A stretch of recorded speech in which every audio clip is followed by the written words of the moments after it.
Well, Elliot, thank you very much. I'm a little tall there, I think.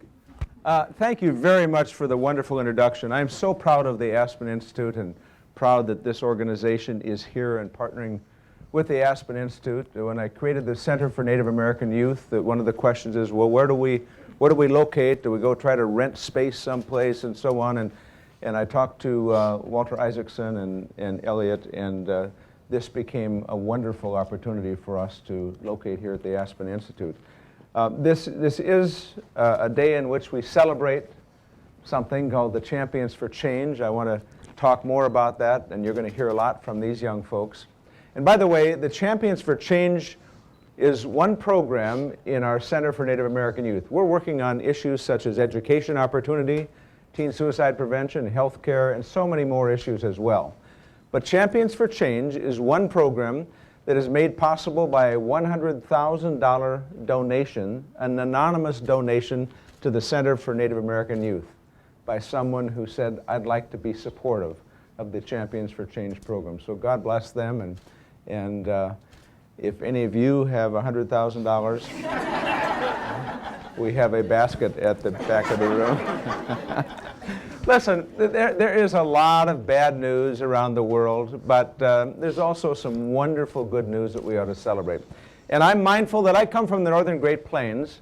I come from North Dakota, and you know that that's the Lake Wobegon area, the part of the world where Lake Wobegon and Garrison Keillor hold forth, and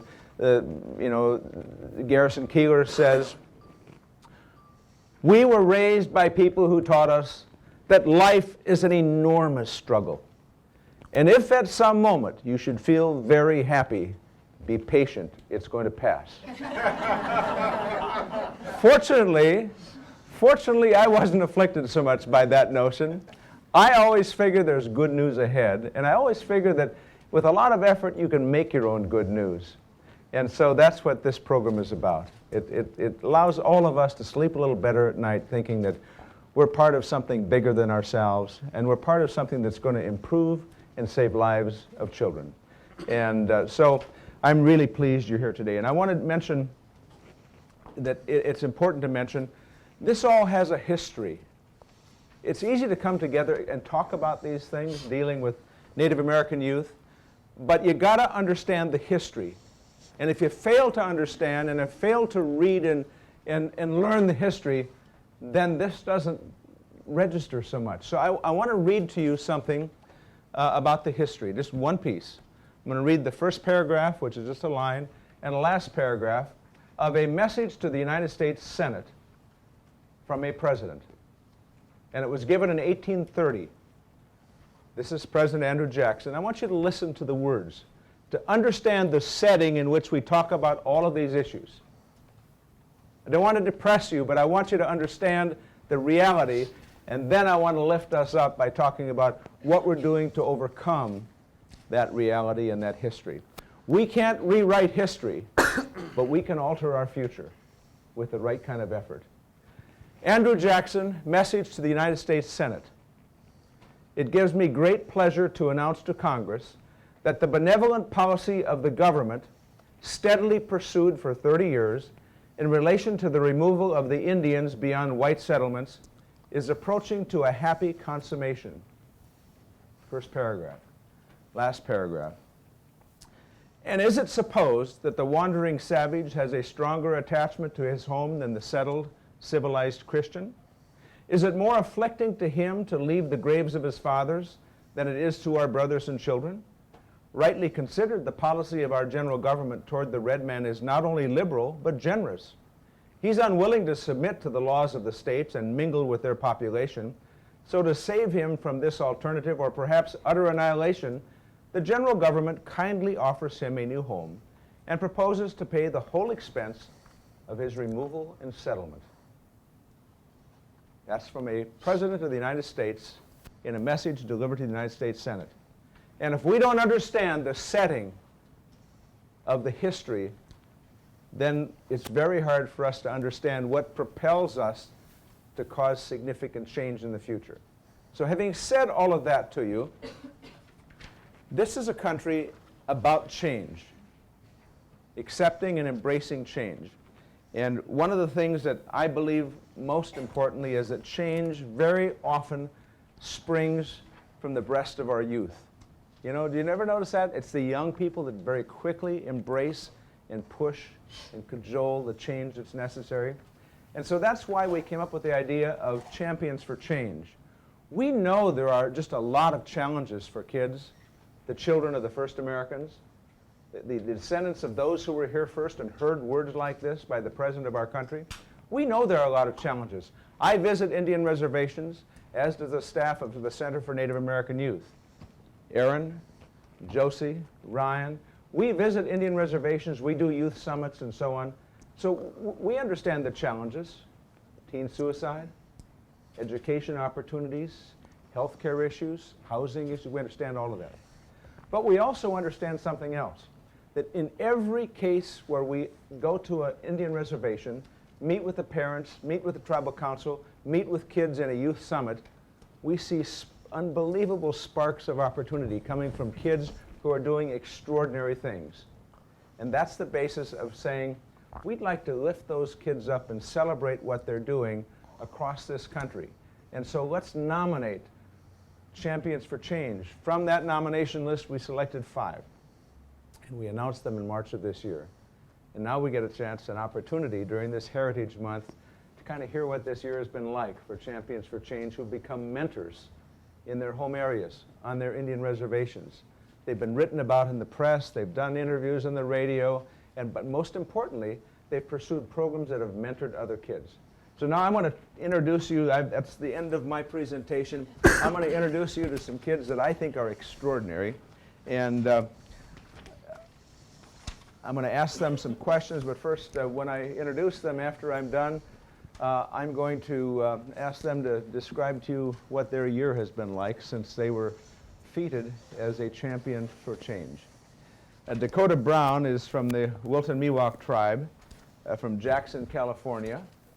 And Dakota started an organization called NERDS.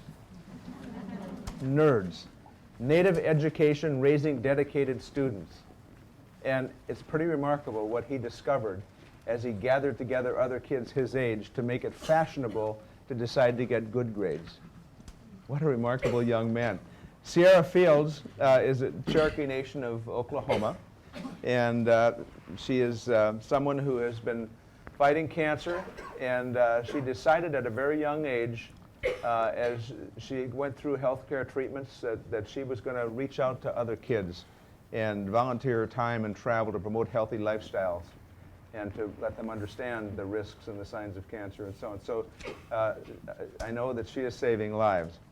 Joaquin Gallegos from the Pueblo Santa Ana and the Apache Nation, Denver, Colorado, right down here.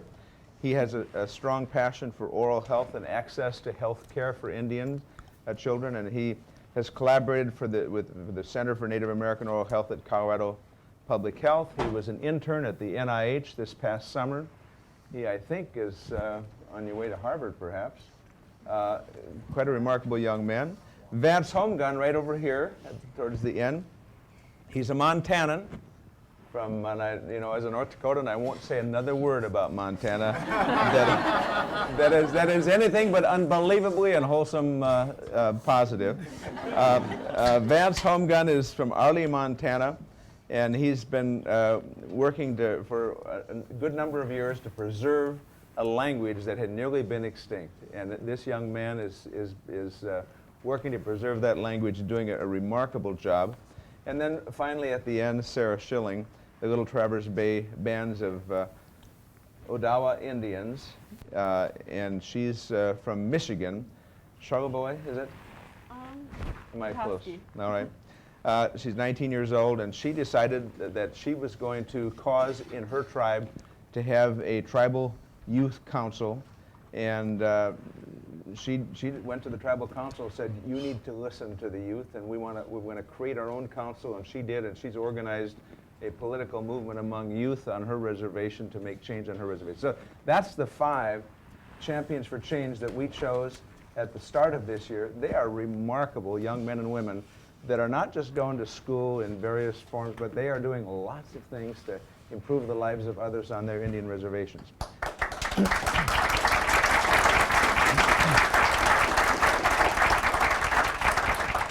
So let me begin by asking these five individually to tell us a little about their year and what they have experienced since they became known on their reservation and nationally as a champion for change for Indian children.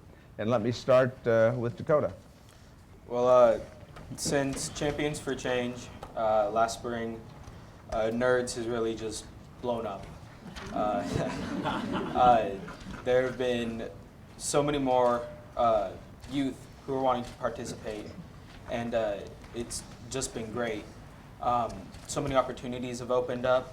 I recently joined into a fiscal partnership with Amador Community Foundation, and am now a nonprofit organization.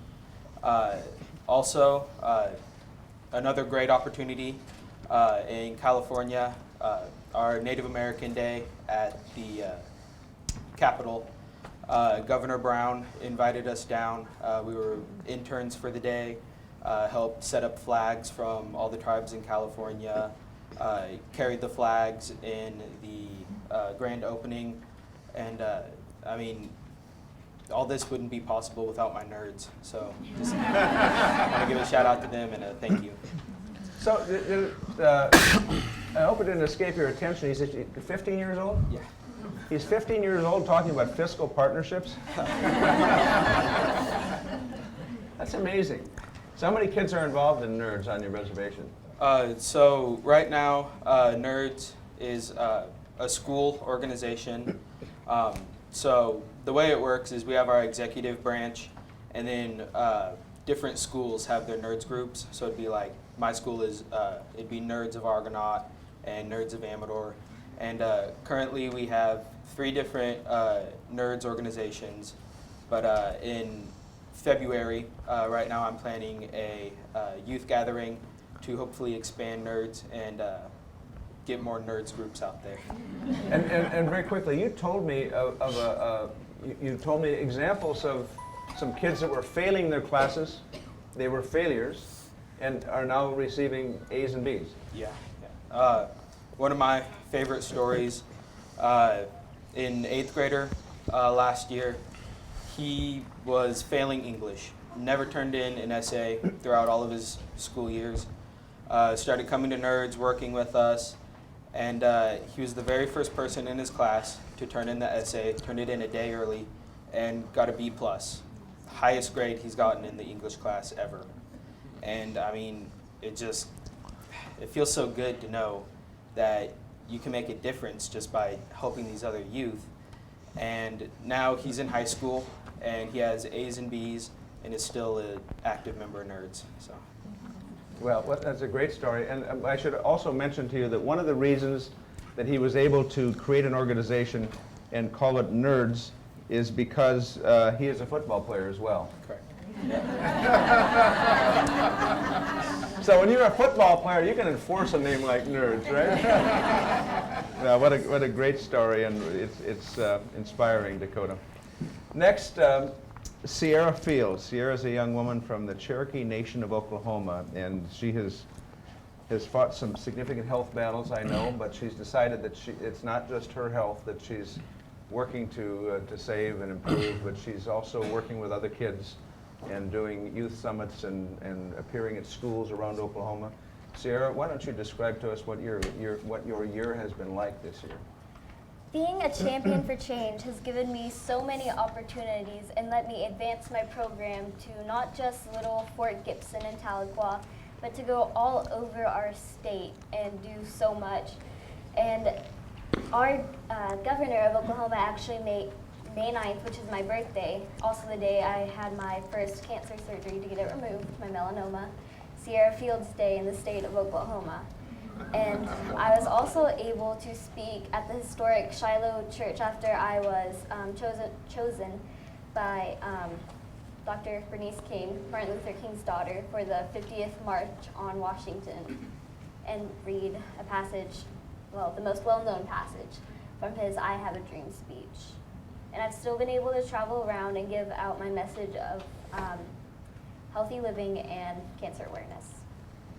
And you're doing you're doing appearances at schools, correct? Yes, schools, health clinics, hospitals. And tell me what the message is condensed? Basically, it's you only have one skin, and it's the skin you're in, so take care of it. And you're doing fine? Yes. I had a recent bout with skin cancer coming back this summer, actually. But luckily, my melanoma was only 1A this time, so I just had much surgery, basically, and it was done. It's pretty remarkable, isn't it, that at age 14, Sierra confronts health challenges, but then decides I'm going to do something much more than just defeat my health challenges. I'm going to go help other kids. And so congratulations. What a great story and how inspiring that is.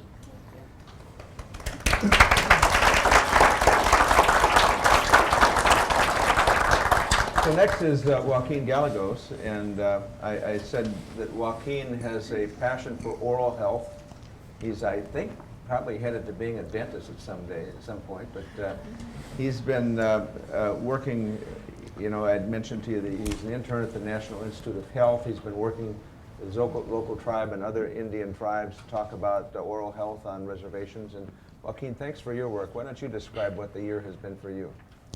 Well, it's been a busy year.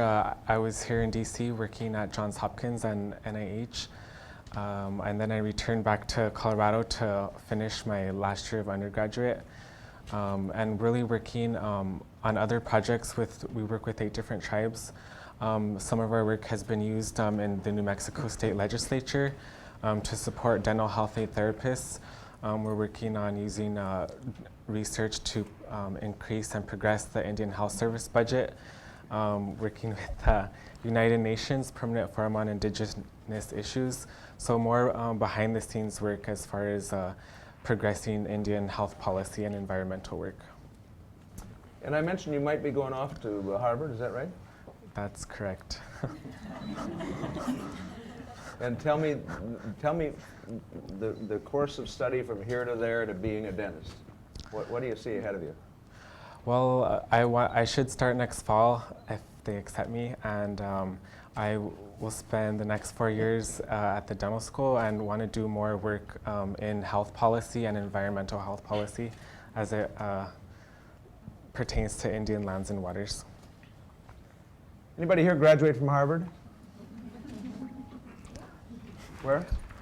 Yeah, would you please see him afterwards? I'm going to introduce you in a while, but in the meantime, yeah, I mean, let me just say this for the record. Harvard would be crazy not to offer you an opportunity. So, Joaquin, we'll expect to read about you and hear about you. Next is Vance Homegun. I mentioned to you he's from a town of Arley, Montana, a town of 1,000 people on the Indian reservation. We had a little bit of a competition because I grew up in a town of 300 people in North Dakota, so we both know a lot about small towns. Vance decided to work to preserve the Salish language. The Salish language had largely been extinct almost, and he decided he was going to do something different. And he's had a profound impact on his tribal government and the people who are members of his tribe. So Vance, why don't you tell us about what you're doing and what the year has been for you? Okay, thank you, Senator Dorgan. Wow, it's an honor to be here today. I don't even know where to start. A lot of you in here, I was looking around at a lot of you, and a lot of you are Indian people. And if you aren't, you're here because you care about Indian people, which is an honor. We're a very small percentage in this country, but you know we're going somewhere, I think. A lot of you in here know what it feels like. A lot of you grew up, I like to call it the core of our Indian people. You know, I live on my reservation, which is the Flathead Indian Reservation in Montana. It's not too small, but it ain't too big either. We have, right now, this very moment, we estimate there's about 20 to 25 fluent speakers remaining on our reservation, and are all 70 and above. And I think every year we lose about 3. And so when I was 14, this old lady came up to me. She's an elder in the tribe, and phenomenal woman. And she came up to me and she said, "Vance," and I said, "Yeah." And I was actually just getting out of school, you know. And she said, "Can you help me teach prayers and hymns in the language at the church right across the street?" And I said, "I don't know how to do that." And she said, "Yeah, you do. You look at," because my parents, they kind of, you know, are involved. And I said, "Well, I'll try." And she said, "Well, I just really need you because you have a louder voice than I do." She's like, "I'll be okay." So I went and helped her, and then after that, I didn't realize it, but I understood our language, you know, to a certain degree, you know, because I was privileged to grow up, you know, with family that still spoke. But I never really thought, you know, nothing of it, you know. And so she said, "You want to help teach more of the language?" I said, "Well, all right." And sure enough, we just start doing more and more. Then I start getting involved, and the immersion school happened, and then all these different programs start happening, and then they wanted to hear more and more language, and I was just excited because, you know, English is so new to us. It's only like 100 years old, if that, you know, to us. And you sit back, and when you talk your language, you know, it's like you hear your, like the old Indians' voices, you know, coming out, you know. And I have a grandpa on my mom's side. He's been chief of the Blackfeet people for a number of years. I don't call him grandpa, which is weird. I call him Earl. I said, "Earl." He said, "Yeah." I said, "You grew up speaking Blackfeet." I said, "How was it when you were small, hearing it? You know, all those awesome words said, all those old people, all your mom and dad just sitting there talking in Indian and laughing." He said, "You know, it's something rare." He said, "I think back of those days so much." And he's 85 now. And he said, "You know, when I became chairman of the tribal council when I was 18, he said, every day after work I'd stop at my brother's house," and he had a brother who was 20 years older than him. And he said, every day I'd stop at my brother's house, and I'd go in his room, and he'd be sitting on his bed listening to an old Indian record or something. And he would tell his brother, "Why do you do this every day? Why do you sit? It's lonely. Go and ride a horse or something." And he said, "You know, I sit here and I listen to it because I'm not living in your time no more." He said, "I'm living in the time I knew." He said, "Today things are too fast. You guys do things really fast." He said, "My grandkids don't even know how to talk Indian." He said, "They don't even know how to ride horses no more. They don't even know how to set up teepees no more." He said, "So when I come in here and I sit and I listen to this record over and over," he said, "it brings me back in time. It reminds me of the good days." And so my grandpa told me, he said, "Well, let's change it. Let's educate us in our way." So he said, "Yeah." So it's just an honor. Being recognized as a champion it's just a special privilege. I enjoyed it. But it's just making me move forward. You know, our culture and our language is what holds us together. It's the foundation. And without it, we're just like the normal society. So I encourage all you Indians out there, just learn a word or two if you don't know it. So, Vance, thank you very much.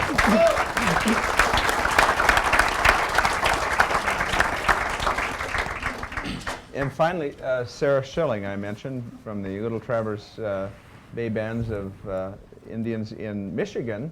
And she has worked to create a youth council.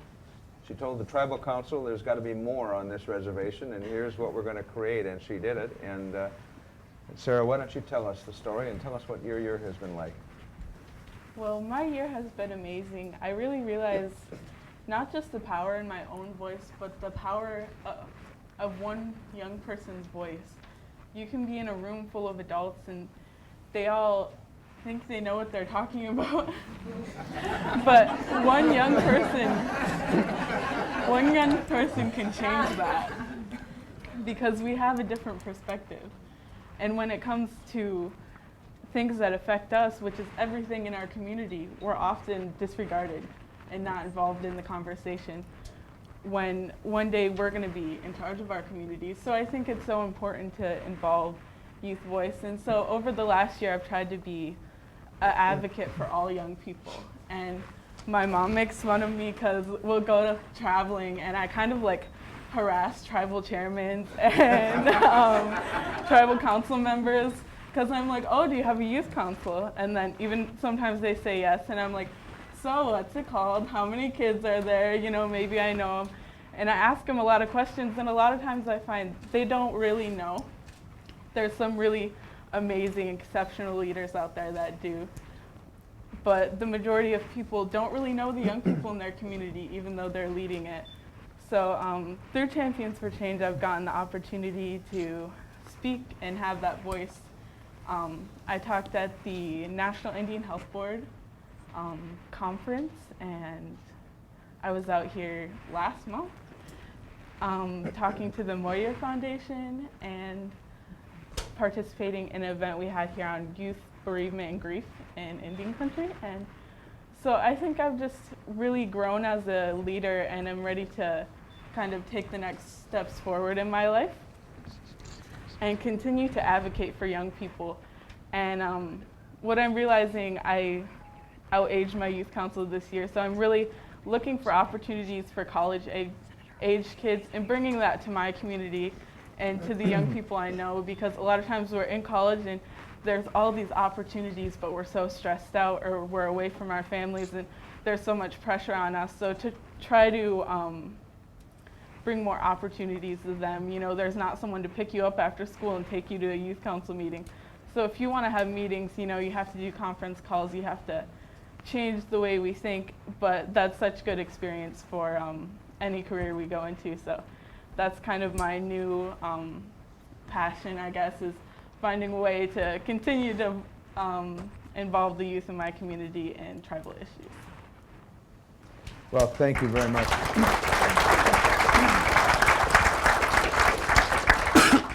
We're going to hear a bit more from them. I've got some questions, then just a couple of questions, then I'm going to open it up if you have some questions that you want to ask of the panel. I'd be happy to have you do that. I want to recognize some special people who are here. I know you're all special, but I want to recognize some board members of the Center for Native American Youth. Allison Benny is with us right here in front. And Lucy Kaludi. Okay, she's outside. Robbie McGee, right over here. And Tessa Gold, the Chief of Staff for Senator Heitkamp, is back there. And I should just mention to you that Senator Heitkamp has just introduced a remarkable piece of legislation that would establish an Indian Youth Commission. And I'd encourage all of you, if you've not seen it, contact Senator Heitkamp's office. He'll be glad to send it to you. Or you can go to the Senate record, and it's a terrific piece of legislation. And I believe Senator Hoven is coming here. When he is, I'll recognize him. I want to recognize Bob Listenby, who's with us today from the Department of Justice, and to say to you that the Department of Justice has been doing some remarkable work, and I know there will be an announcement, a formal announcement later, but there is going to be created by the Attorney General, a commission that's going to do some hearings and various things. So without going further, because they're going to announce that tomorrow, let me ask Bob Listenby from the Department of Justice to say a word. Bob?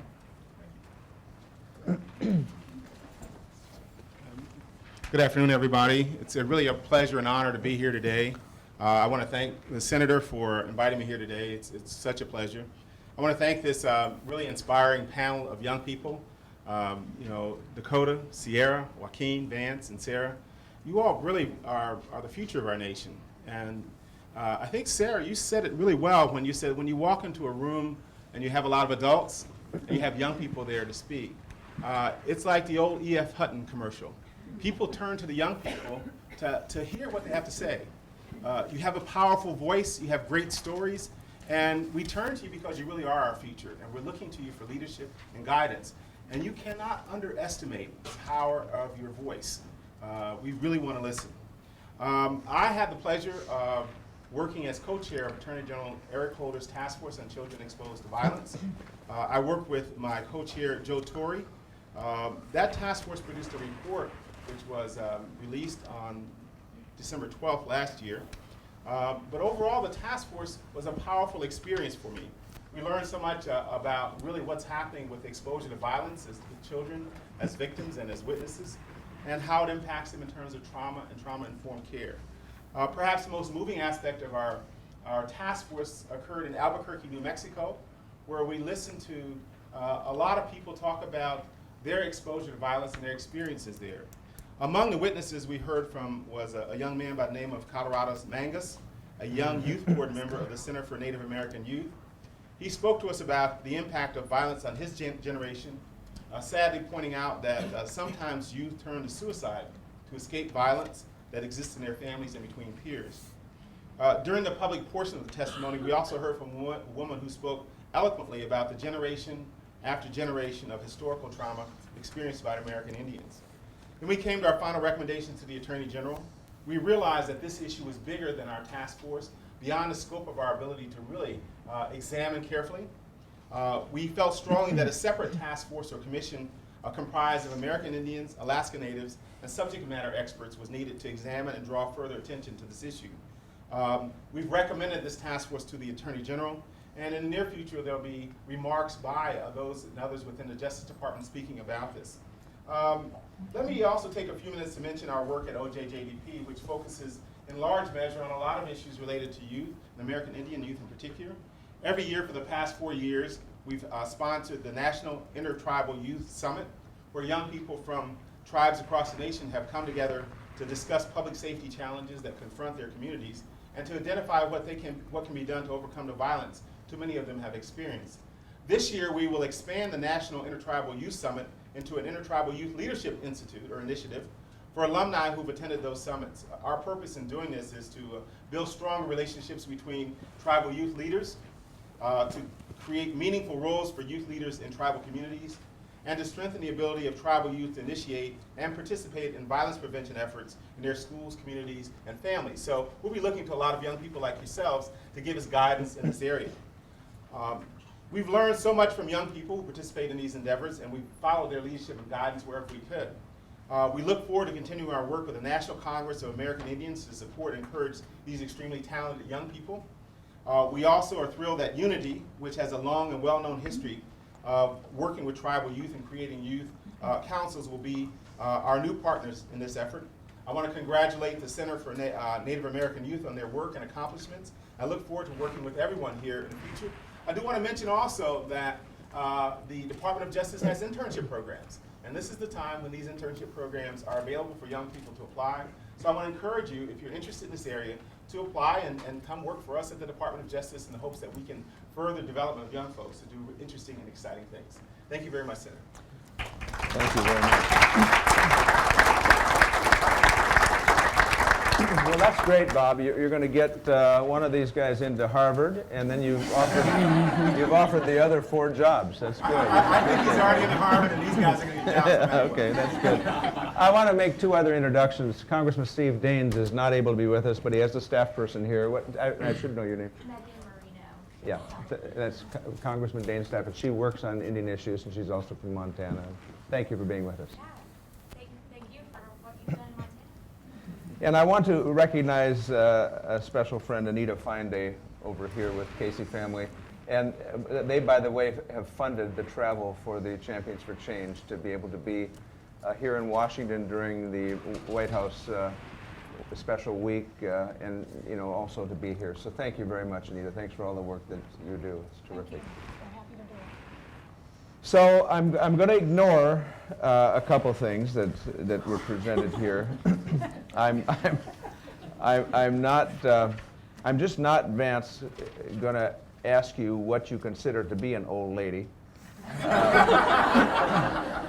Because I'm afraid your answer is probably 40 and above. The foggiest idea, but you started by talking about an old lady's influence. So Let me ask a couple of questions. Sarah, you've done some work with us, and we're doing some work here at the Center for Native American Youth on bereavement. And the bereavement issue is really important. People don't think much about it. But you know, if you go to a campus, to a high school, a convocation, or college campus and meet with Indian students, and you ask them, how many of you around this table here of 20 people, how many of you know of someone or a friend or an acquaintance that has committed suicide? In many cases, every hand will go up. And so the question of how do children deal with that when you're 12, 14, 16 years old, to lose a friend, lose an acquaintance, and know that that person took their life? And we're doing some work on bereavement issues, and I know, Sarah, you've been engaged in that, and I know you also have had some tragedy in your family, even as you've been working with us on those issues. But tell us a little about the bereavement issue and what it means to you and other Indian kids. To me, bereavement and grief is a huge issue within our communities, but we don't think of it in that context. We see these troubled young people, these young people who are statistics, they're problems, but they're dealing with so much more. And so much more than the general population realize. A lot of challenges, and one of those being loss. With the suicide rates, you're right, the whole room will raise their hand. You know, most of the kids know someone, and that affects you. That has a huge effect on you. I've recently lost someone, and sorry, but it's a lot different to lose one of your peers. You know, opposed to like, thank you,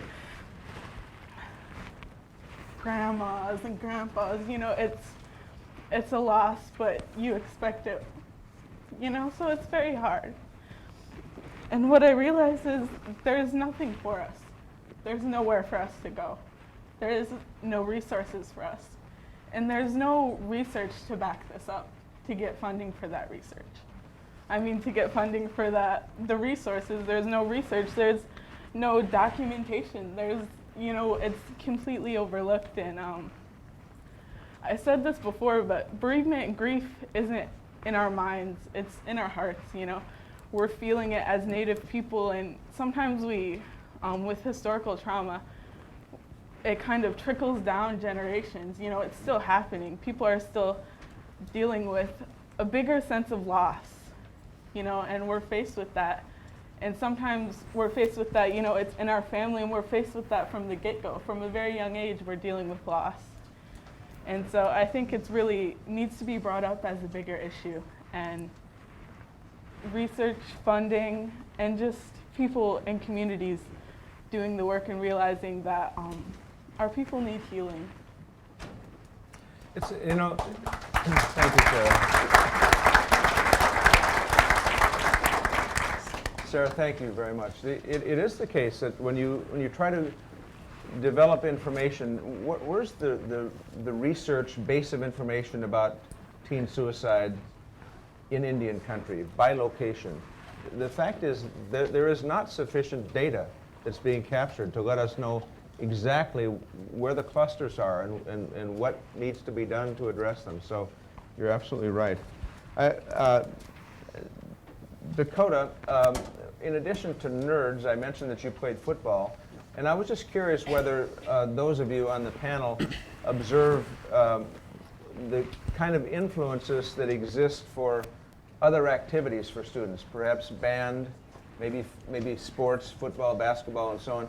Is there, I assume most all of these activities have a very positive influence with students, right? I mean, is there a connection between the work you do with nerds and athletics and other programs that give young people a more positive approach to life? I mean, absolutely. I know for me, sports is one of the biggest factors in my life. And for young people today, especially Native youth, I mean, honestly, it could be a matter of life or death. I mean, not only because diabetes is so high in Natives today, but also because we've been talking about it all day, teen suicide. Sports really gives teens that family feel. And I know a lot of my native friends and cousins, they don't have that family life at home, that supportive family that they get when they're on a sports team. And I mean, you have people all around you that are willing to protect you at all times. And I know one of my fellow football players, he's also a nerd. He doesn't have a great home life. Would he mind you saying that he's a nerd? I'll be honest, he's stronger than me, and I'm just hoping he doesn't see this. No, but I'm sorry, I interrupted you, but he said he has, in addition to being in the nerd organization with you, he has some home life issues? Yeah, he comes from a very poverty-stricken family, and not that great a home life, drugs and alcohol. But football, it changed his life. He had all Fs, but because he wanted to play football, we have a policy at our school, you have to have a 2.0 or better. So he started coming to Nerds and raised his grades, and he played football with us all season and led us with a bunch of touchdowns to a league championship. And he got his grades up. They couldn't afford Thanksgiving or Christmas, and our coach comes from a pretty wealthy family, was able to, adopt this student's family and pay for their Thanksgiving dinner and paid for all these presents for the kids in the house for Christmas. So sports just has a huge impact on teens these days, especially Native youth. And I think it's just really important for Native youth to be involved in extracurricular activities, not just sports, but any extracurricular activities, like you said, band. That gives the family feel also. It's just really important, I feel. You know, it's interesting, you mentioned a coach.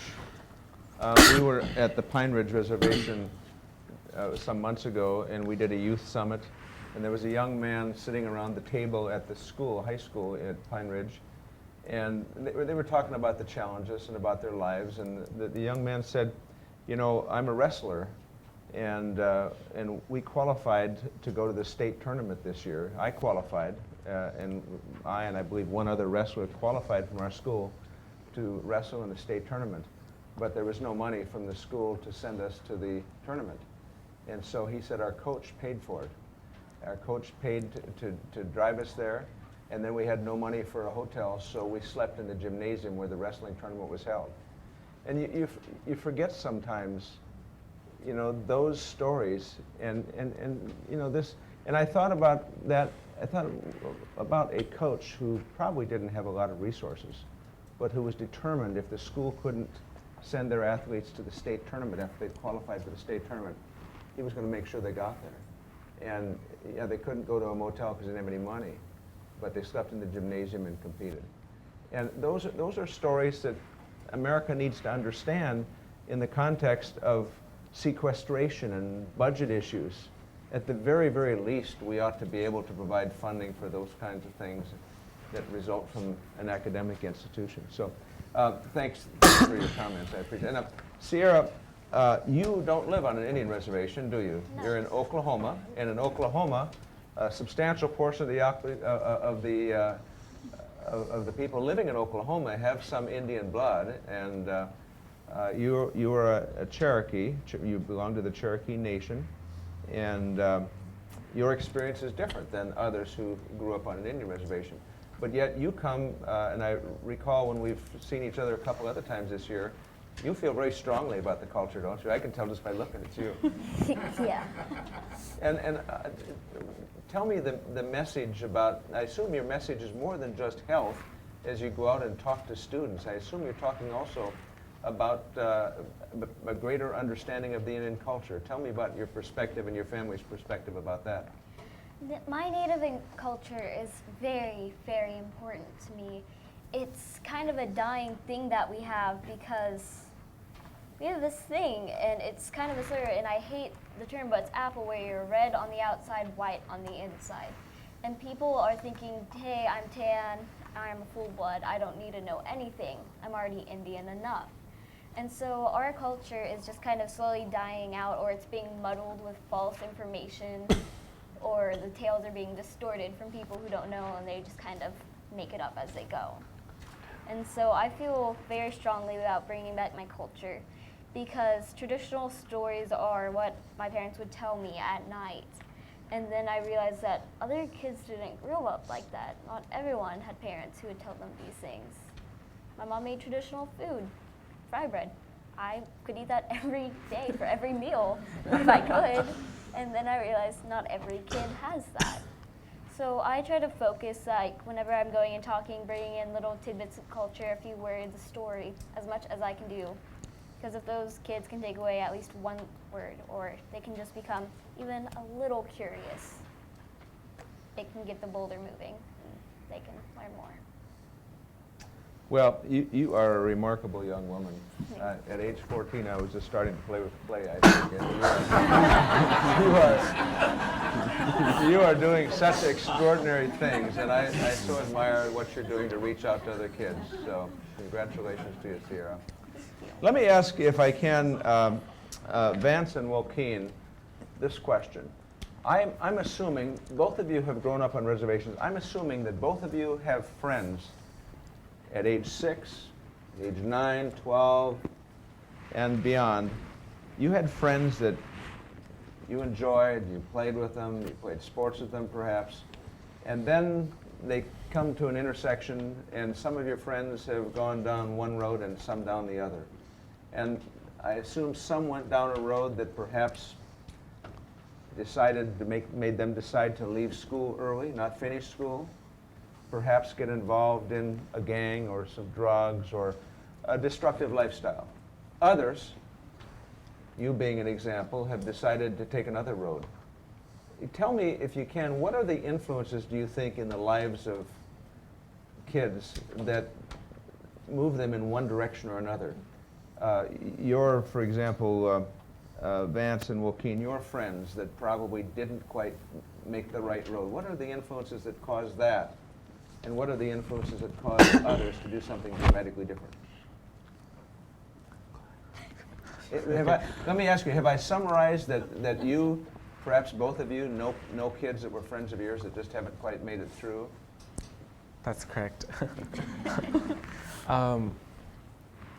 I think that it's important to note that despite the resiliency and the strength of our communities, as you said, there's a lot of factors, external and internal, within the communities that affect our children. Because we are in a perpetual state of ethno-stress in which our communities are in confusion, our native identity is being eroded. And I think one of the largest threats currently is, extractive industry. And people may say, well, how does that impact behavior? It impacts it on a multiple of levels. If we don't have clean water, if we don't have clean food, we don't have trees, how are we as youth and as communities supposed to prosper? How can you live this American dream that people want you to buy into if your community is dying? If you have no prospects, what else are you supposed to do than shoot up with heroin? So I think we need to assert, both tribal leaders and policymakers, that our Indian lands and waters are not national sacrifice areas to feed the U.S. addiction for oil, gas, and minerals, and that Native youth are not America's sacrificial lambs.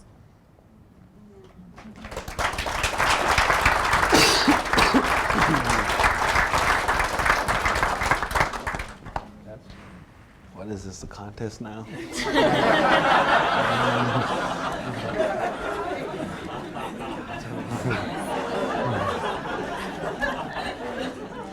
I don't understand what he just said.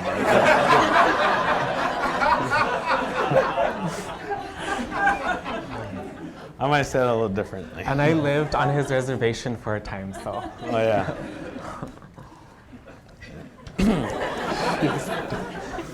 So to answer Senator Dorgan's question,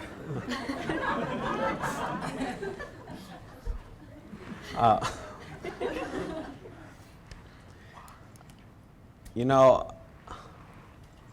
I'm sure all you guys sitting here wouldn't be sitting here if you guys weren't great leaders. Growing up on my reservation, I'm actually the, what do you call that,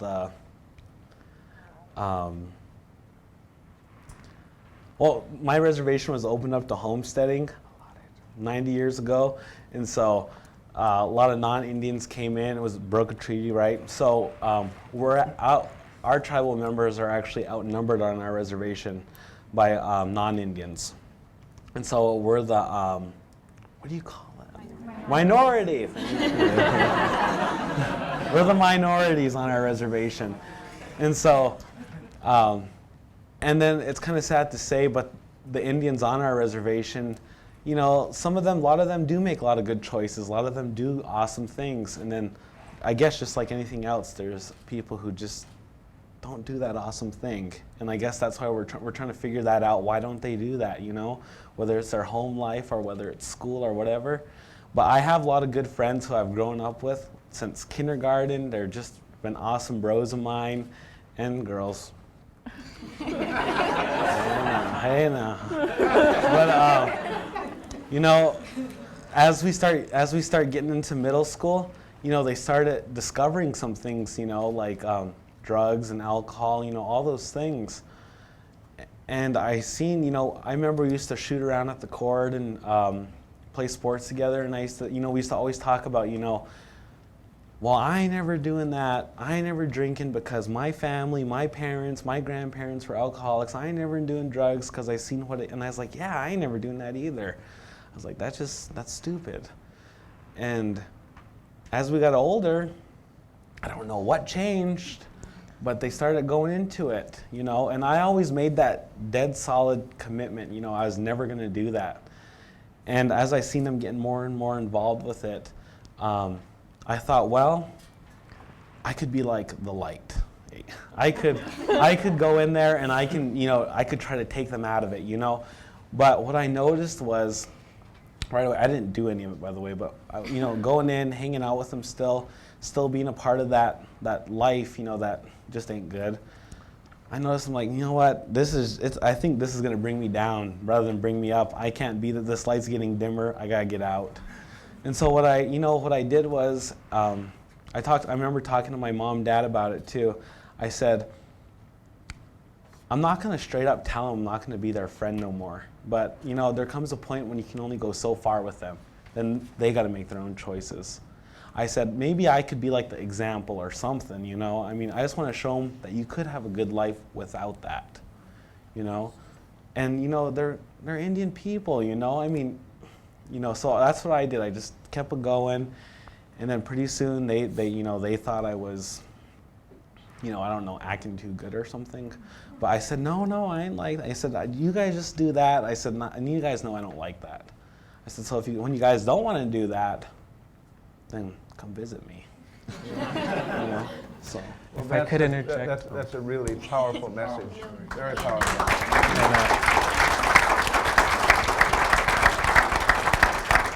Now, I made a promise and haven't kept it really. We're going to have an opportunity, less advantageous than I thought, but an opportunity for you to ask some questions. But first, I want to do two things. One, we have some people who have come to town with the 5 Champions for Change. Dalton Brown is a brother of Dakota Brown. Dalton, where are you? By the way, Dalton's at Stanford University, by the way, so he doesn't need Harvard. And Sierra's father, Rick Fields. Rick, and Joaquin's sister, Angelica Gallegos. and Vance's sister, Audra Homegun. And Sarah's mother, Audrey Atkinson. And we've been joined by Senator Hoeven, and I want to mention to you that those of us in the North Dakota congressional delegation have historically worked a lot on Indian issues. We have, I guess, 5 Indian tribes in North Dakota, and it's just the case of being on the Indian Affairs Committee and working on a lot of issues. Senator Conrad and I mentioned earlier, Senator Heitkamp has just introduced a very important bill, and Senator Hoeven as governor and now as a U.S. Senator. By the way, when I retired, Senator Hoeven ran and I think got 110% of the vote. And, but Senator Hoeven has been a very strong supporter of Indian issues as well, and we're very proud that you're here. If you'd like to say a word, we'd love to have you say hello. Thank you, Senator Dorgan. Great to be with you, and I enjoyed listening to these young people. First, I just want to commend Senator Dorgan for all the work that he did on behalf of Native American people in his 30 years in the House and the Senate. And obviously, it was very sincere and heartfelt work because he's continued it, donating money to start the Center for Native American Youth, and then spending his time and his talent working with all of you and many others. And he did ask me to stop by and say a few words. I will make sure it's very few. But there are a couple things I would like to say, and then I'll let you get back to really talking as you are with young people who I think can have a very big impact. As I sit here and listen, I'm struck by that. I have some thoughts that I came to share with you, but I really think that as I listen to these young people and observe them and observe others that haven't spoken yet, the power of all of you as role models is incredible. And I'm not even sure you realize it. It's what you say, it's what you do, it's how you comport yourself, it's what you accomplish. It's powerful. So I want to talk for just a minute or two about what I think is so important, and that is empowering families. I think we have to empower families to really help our youth. I think that's true off reservation. I certainly think it's true on reservation. I served as governor of North Dakota for 10 years, from 2000 to 2010. So I worked with Senator Dorgan, Senator Conrad, Congressman Conroy. I worked with Senator Heitkamp and many others. And I certainly had an opportunity to work on reservation on many issues. One of the things that I felt I did have an impact on as a governor, and I hope to have an impact on as a senator, and that is creating more jobs and opportunity on the reservation. I think if there are more jobs and opportunity, that helps the family, that empowers the family, but it also gives you as young people, I think you talked about it, an understanding that if you educate yourself and you train yourself and you prepare, that you can achieve a great career. And that you don't have to go off reservation to have that great career. So for example, the 3 affiliated tribes, Mandan, Hidatsa, and Arikara, in North Dakota, they're in the heart of oil country. You've heard about the Bakken oil development. And when I was governor, we really had worked to do a lot of things as a state to get companies to invest in the Bakken, develop oil production there with horizontal drilling, hydraulic fracturing, and many other very high-tech processes. And it really started to take off in that 2005, 2006 range timeline, but not on the reservation, not on the reservation. Because we had one set of laws and regulations and tax structure for the state, and then there was another one for the tribe. So for a company to come on the reservation and drill, not only did they have 2 sets of regulations to deal with, which were confusing, they had double taxation. So the tax was something like 23% between the state taxes and the tribal taxes. So they drilled all around the reservation, but not on the reservation. So as governor, I entered into a compact with the Mandan, Hidatsa, and Arikara tribe, with 3 affiliated tribes. So that we had one set of regulation and one set of taxation and certainty. Since then, they've invested billions on the reservation and generated more than $500 million in tax revenues back to the tribe in just a few years. They also have created an incredible number of jobs, all the way from people who drive trucks to geologists and petroleum engineers. And with TARO and other programs, we make sure that they work with the Tribal Employment Office. Now, don't misunderstand. There are other challenges that come with the kind of growth we've had, things like alcohol and drugs and infrastructure needs. These are challenges of growth. So there will always be challenges, okay? But this is an incredibly dynamic economy creating many, many jobs. Other examples. Senator Dorgan worked with Rock Industries on Standing Rock Reservation to set up a manufacturing company that works to get government contracts. I was just down there. They use the latest manufacturing techniques. Again, good jobs all the way from production jobs to engineering and management type jobs, accounting, okay? Another example, a good friend of mine, somebody Senator Dorgan knows very well as well, Jim Lattiser, set up the first Native American-owned bank, privately owned bank on the Turtle Mountain Reservation. He owns the bank, he runs the bank, he is an entrepreneur. So I've given you 3 examples. I've given you an example of how we promoted an industry, energy, of how we promoted a tribal business, Rock Industries Corporation, and individual entrepreneurship, where a Native American individual established a bank that's not only doing well as a business, but truly helping his tribe. All 3 of those are examples of how we create opportunity, and we have to have opportunity to strengthen the family, not only strengthen them economically, but also the satisfaction and the self-accomplishment of having work, of having a good job, and for young people to see and understand that there is a career path for them. And that it's not just a career path where they go and get a job, but maybe it's a career path where a young man or a young woman who goes to a school like, I don't know, pick one, maybe Stanford, and comes back with some really amazing skills and sets up a really great business that employs young people not only while they're young, but offers them a career when they get out of school. So I think that's a big part of it, and that's a part that I've dedicated myself to and I will continue to in the Senate. And I think that's one component, just one component. Senator Conrad asked a question of these young people up here. Why do some people, when they come to that fork in the road, good choice, good life choice, bad life choice, why do they make the decision?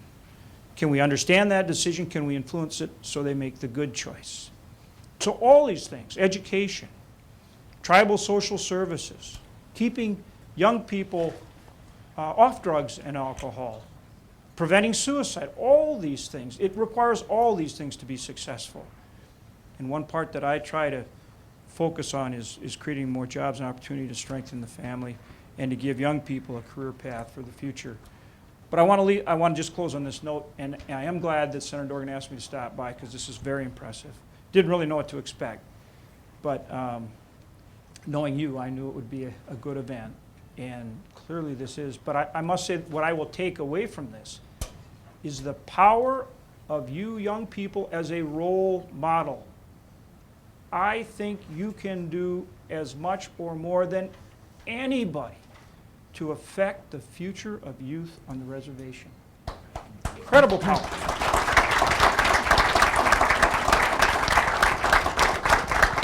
So as that old saying goes, believe in yourself.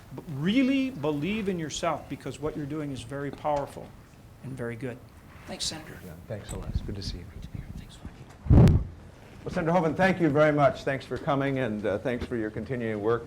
And you and Senator Heidkamp, we'll be in touch about Indian issues, I'm sure. Absolutely. And we appreciate very much your Thanks taking for letting time. me stop by. Thank you. Thanks for what you do, guys.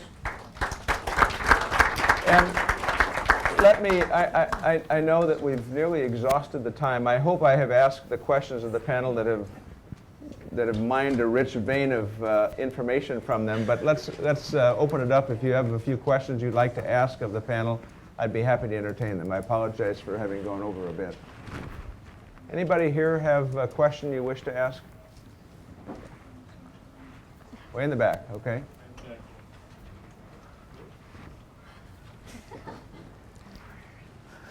Hey, my name is Brian Barlow. Oh, I'm coming in the front. My name is Brian Barlow. I'm a Cherokee Nation citizen, and I go to George Washington University, where I'm the vice president of the Native American Student Association. And I have a question for Sarah. Since you've been working on getting youth involved and doing youth councils and such, I mean, being in D.C., there's not a whole lot of Native population to pull from. And we struggle to find students at George Washington who are interested. What's something you do to kind of pique interest in individuals and students? Well, I know personally I've tried to use social media a lot because especially college students are very busy.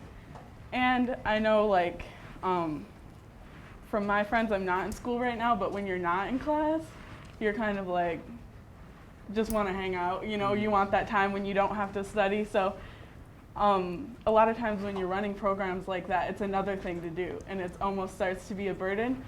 So make it fun, have food, of course. Food, good food, We're especially gonna have fry bread free on food, Tuesday. Yeah. And just try to make that personal connection, especially if you're kind of like the head person there, make them feel welcomed. Like with youth council, that's what I tried to do the most, is when new people came to our community, or, you know, I met new young people from the area, and be kind of persistent, but just make that personal connection. You know, you can find something in common with anyone, especially tribal people. We all have that connection already, you know, so play on that and, you know, continue to advocate for something you're obviously passionate about, so. Awesome, thank you, that's helpful. All right, any other questions? I know some of you, yes ma'am, some of you have plans beyond 1:30, so we'll get just a couple questions here. Thank you for asking. Good afternoon. My name is Mary Kim Titla. I'm with the National Unity Organization, and I just want to commend Senator Dorgan for all the work that you've done, and also commend the young people for being our shining lights in Indian country. There's some data from a 2011 Indian education study that says 2/3 of our Native youth do not know or know very little of their tribal history and culture. And you know, school administrators, tribal leaders come up with different projects, programs to try to promote that with the young people. But I'm just wondering if any of you have ever been approached by a school administrator or a tribal leader to get your thoughts on what you could do collaboratively to try to promote tribal history and culture, so that more of our young people can learn it and absorb it at a young age. Okay, so my school, I'm very lucky. My town isn't too far from the center of my nation, basically, our capital. And so we actually have a Cherokee class where we learn our language, culture, stories, we weave baskets, and all, even made our own boat arts. So he has approached me a few times saying, what more could we do? And we bring in storytellers, and we're trying to talk to other schools to give them a Cherokee class too, and for other cultures that are around our area. Erin Bailey is the staff director of the Center for question. Native American Youth, and she insists she has a question she must answer, or she must ask, or she won't sleep. That's right. So I think a theme for me working with these champions and throughout the panel today has been, when you lift up one positive story, it has an exponential impact in terms of the number of kids that you're touching. And so with that theme, the kids have really led an effort, I should say, the champions have led an effort. They feel like they're my kids. Have led an effort to really capitalize on that and spread the impact of Champions for Change. So Vance, Sarah, and the rest of you, my question is, what is that thing that you're working on? The toolkit. Oh yeah, so I think we have these, don't we? Okay, so did you guys pick up the toolkit? Okay, so we've been working on this toolkit now for about a year since we've been back. But Basically, the toolkit is this. The toolkit is creating a Champions for Change program in your community.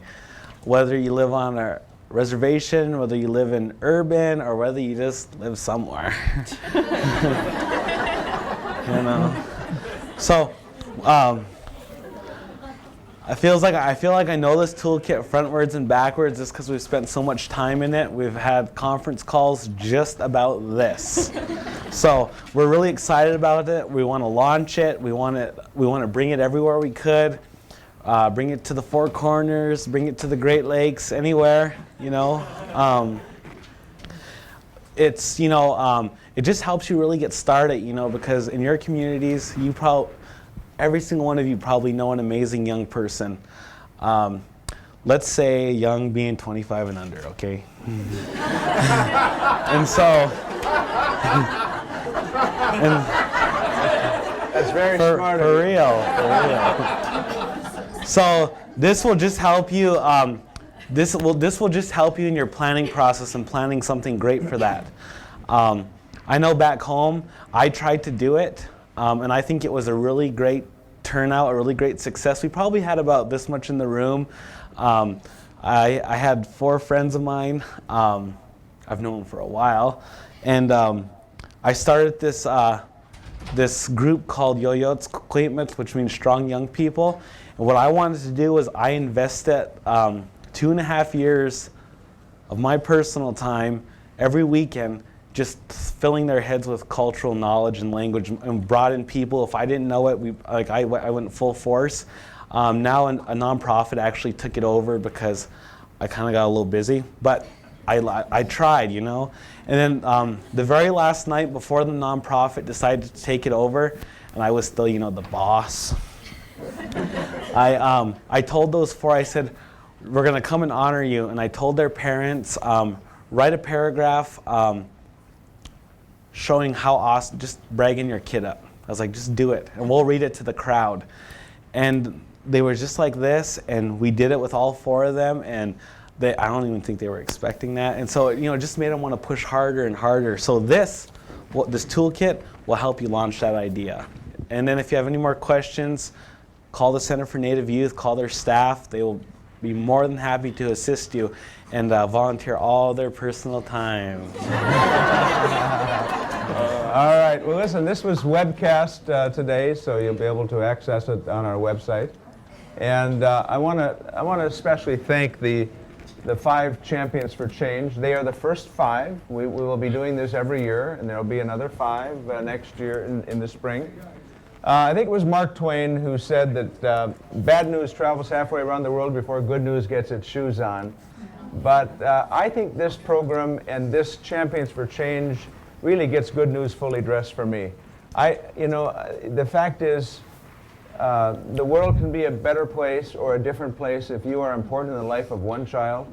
And when I think of, what you've done, taken some kids who were on the wrong road and all of a sudden they're getting A's and B's in class. I mean, every one of you, you are important in the lives of children, and your lives are going to make a difference for a lot of people. So congratulations to you, and thanks for a really rewarding lunch hour and discussion. Thank you very much.